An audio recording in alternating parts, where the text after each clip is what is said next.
السلام عليكم، ان شاء الله تكونوا بخير. النهارده هنتكلم عن التنسيق الشرطي في الاكسل او ازاي تعمل كحكة في الاكسل.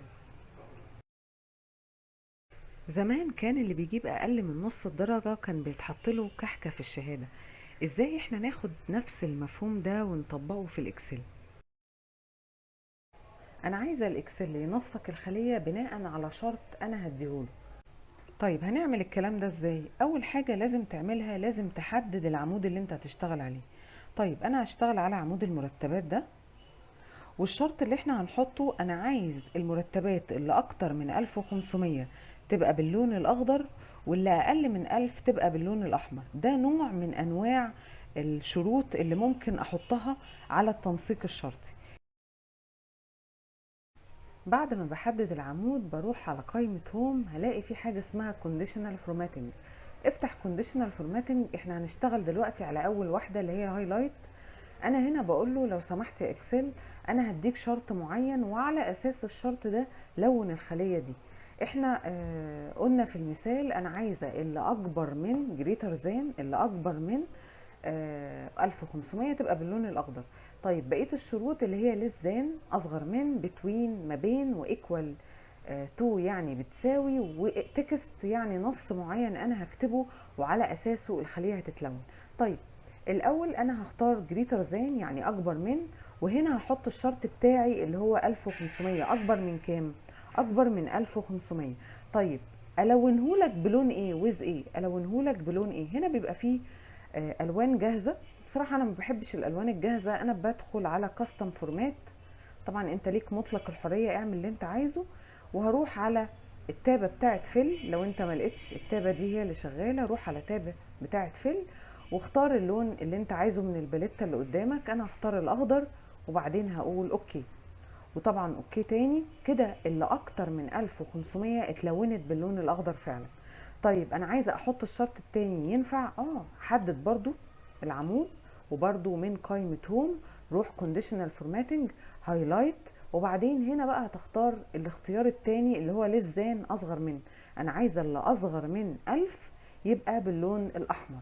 طيب هختار للزان وبعدين هنا هكتب 1000، وبعدين ويز باللون الاحمر. هروح برضو كاستم فورمات وهختار اللون الاحمر وهقول اوكي، وبعدين طبعا اوكي تاني. كده انا العمود ده عندي محطوط عليه شرطين، اللي اكتر من 1500 باللون الاخضر، واللي اقل من الالف باللون الاحمر. طب السؤال هنا، لو انا غيرت اي رقم من الارقام دي، هل الاكسل هيفهم وهيحط الشرط او هيطبق الشرط؟ ايوه. طب تعالوا كده نجرب. انا هخلي ال 1500 دي مثلا هخليها 3000 وهدوس انتر. ايه اللي حصل؟ اللي حصل ان العمود ده خلاص متطبق عليه الشرطين دول. اي خلية هتبقى في المستقبل او دلوقتي اقل من 1000 او اكتر من ال 1500 هيتطبق عليها الشرط ده. طيب تعالوا نجرب حاجة تاني. أنا معايا مجموعة من الطلاب، في منهم ناجح وفي منهم راسب. أنا عايزة الطالب الناجح يبقى الخلية بتاعته باللون الأخضر، والراسب يبقى باللون الأحمر. أعمل الكلام ده إزاي؟ برضو من كونديشنال فورمات، بس خلي بالك واوعى تنسى الخطوة الأولانية. حدد الجزء اللي انت عايز تعمل عليه كونديشنال فورمات. بعد كده هتروح قائمة هوم، وبعد كده برضو كونديشنال فورماتنج، وافتح هايلايت هتلاقي فيه تكست. دوس على تكست، وبعدين هنا بيقولك هو ايه النص اللي انت على اساسه هتلون الخلية. انا هكتب الاول ناجح، وبعدين هروح انقي اللون اللي انا عايزه. انا هفتح كاستم فورمات برضو، وبعدين ممكن نختار اللون الاخضر التاني ده وهقول اوكي. طبعا اوكي تاني. فعلا طبق الكلام ده، خلى كل الطلبة الناجحين باللون الاخضر. طب ينفع احط شرط تاني؟ طبعا ينفع. حدد conditional formatting highlight text، وبعدين هنا بدل ما هنكتب ناجح هنكتب راسب، وبعدين نختار اللون اللي هنلون بيه وليكن الاحمر، وهقول اوكي. اوكي تاني. كده الشروط اتطبقت ومفيش اي مشكلة.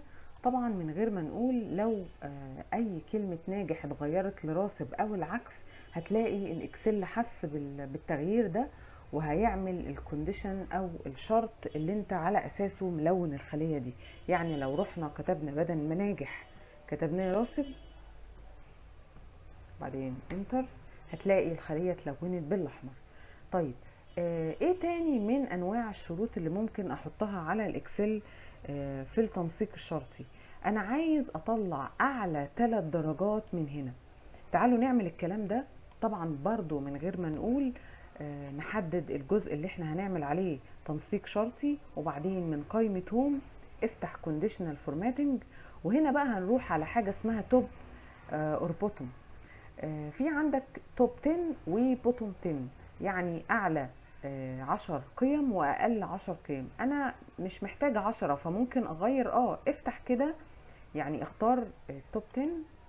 هتلاقي هنا بيقولك انت عايز اعلى 10، لا انا مش عايزة اعلى 10، انا عايزة اعلى 3، وبعدين اعلى 3 انا عايزاهم يبقوا باللون الاخضر مثلا، او خليها مثلا بالازرق المرة دي علشان ما نزهقش من الالوان، وهنقول اوكي وبعدين اوكي تاني. كده اعلى 3 جايبين درجات هم بقوا باللون الازرق. طب تعالوا ممكن نعمل العكس، اقل 3 هنديهم لون مثلا برتقاني. خلينا نحدد الجزء ده وهنختار المرة دي اقل 10، وطبعا هنغير من هنا هنخليهم 3 بس، وهنقول مثلا باللون البرتقاني، وبعدين هقول اوكي تاني. كده بقى عندي الاقل 3 في العمود ده بقى باللون البرتقاني، والاعلى 3 بقى باللون اللبني. دي كلها انواع شروط انا بحطها، بس نفس الفكرة هي. طب ممكن اعمل ايه تاني من الكونديشنال فورمات؟ ممكن اعمل شريط بيانات في الخلية يبين لي الخلية دي بالنسبة للعمود ده او بالنسبة للارقام اللي في العمود ده نسبتها قد ايه. طب تعالوا نجرب كده الكلام ده. انا هحدد برضو، واوعى تنسى التحديد، لو واقف بعيد كده الاكسل مش هيفهم انت عايز تعمل ايه. حدد الجزء اللي انت عايز تعمل عليه نوع من انواع الكونديشنال فورمات، وبرضو من قائمة هوم نفس الفكرة كونديشنال فورماتنج. هتروح على داتا تلاقي فيه انواع كتير قوي من الاشكال. انت بقى شوف انت عايز ايه، انت عايز تدرج لوني للنسب دي ولا عايز لون صريح للنسب دي. بصوا ايه اللي حصل. يعني احنا مثلا لو اخترنا التدرج اللوني ده للبني، ايه اللي حصل هنا في الخلية؟ 100 اداها فول كلها بقت لون واحد، 50 بقت نصها بس ملونة، 20 اداها 20%، 90 اداها 90%، وهكذا. ده نوع من انواع الكونديشنال فورمات برضو ممكن تستخدمه، وكتير قوي بنستخدمه في تحليل البيانات هو وكل الحاجات او جزء المقاييس اللونية برضو بنستخدمها في تحليل البيانات. طيب نعمل المقاييس اللونية ازاي؟ برضو نفس الفكرة، حدد الكلام ده وبعدين conditional formatting، وهروح على حاجة اسمها color skills، وبعدين منها انت عايز بقى الالوان اللي هتطبق لك ايه.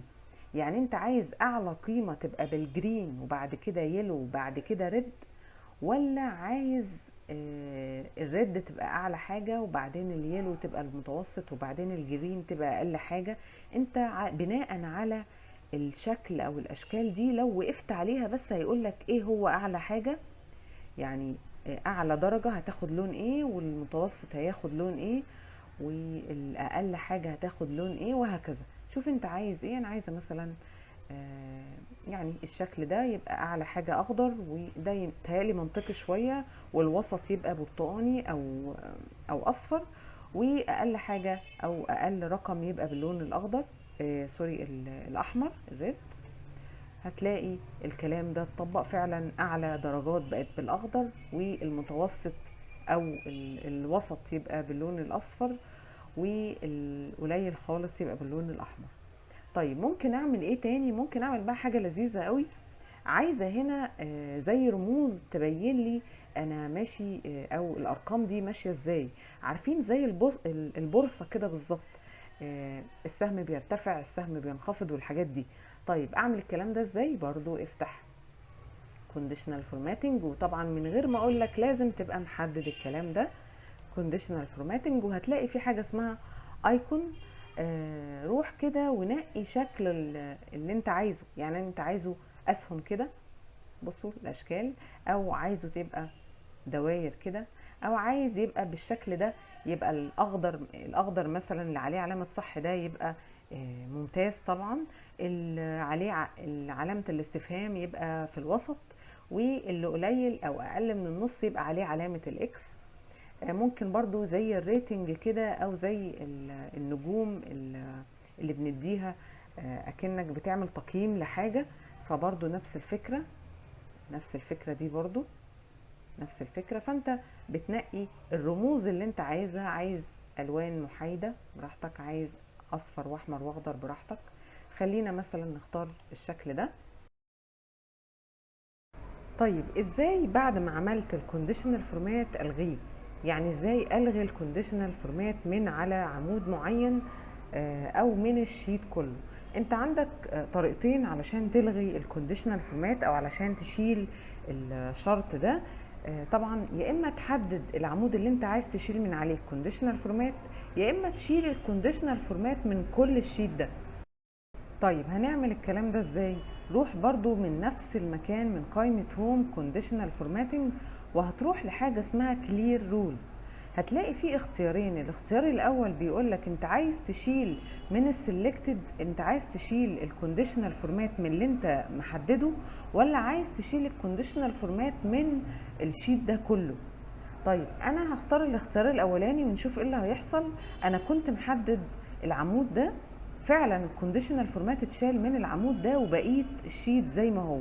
طب تعالوا بقى نجرب الاختيار التاني وانا مش محدد حاجه، انا واقف بعيد اهو خالص، وبعدين هروح كونديشنال فورمات كلير رولز، وهختار الاختيار التاني كلير رولز فروم انتر شيت. هتلاقيه شلك كل الكونديشنال اللي موجوده، او كل الكونديشنال فورماتنج اللي موجوده في الشيت ده.